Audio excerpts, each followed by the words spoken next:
Thanks god তুই এসেছিস। বাবুটা যে আমাকে কি পরিমাণ টেনশনে ফেলেছে, আরে দীপা তোকে সহ্যই করতে পারছে না। ভাই কি যে করি, আমার মাথায় কিছু আসছে না। বাবুর রুম কই? ওইদিকে। এই শোন, তুই বাবুকে একটু চোখে চোখে রাখিস তো।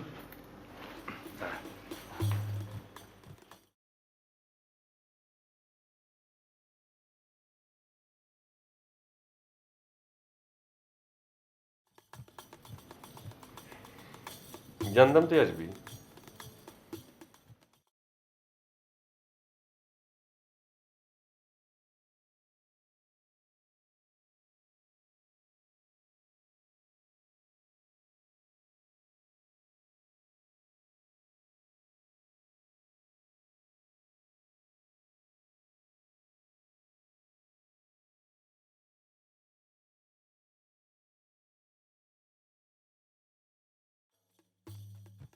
আমার ওষুধ আনছিস?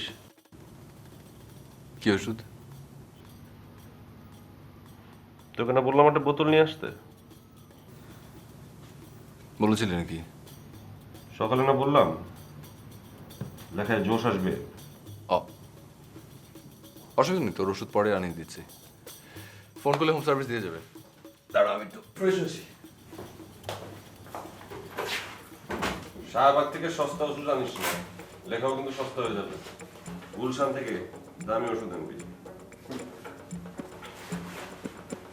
ওকে।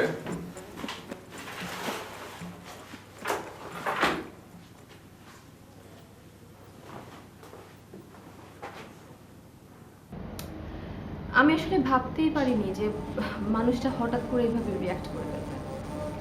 থাক আপু, মন খারাপ করো না, ঠিক হয়ে যাবে সব। হাসান ভাইকে দেখে কিন্তু মনে হয় না তার এরকম একটা স্যাড পাস্ট আছে। আচ্ছা, আমি কি একটু কাজ করবো? একটু ফোন দিয়ে কথা বলবো ওনার সাথে। না না, তার আজকে আর ফোন দেওয়ার দরকার নেই, কালকে ফ্রি হলে তারপর দিস। আচ্ছা আপু, হাসান ভাই বলতে অনেক সুন্দর। হুম, কেন ডিভোর্স আপনাদের? জিজ্ঞেস করেছিলাম বাট পাশ কাটিয়ে গেছে।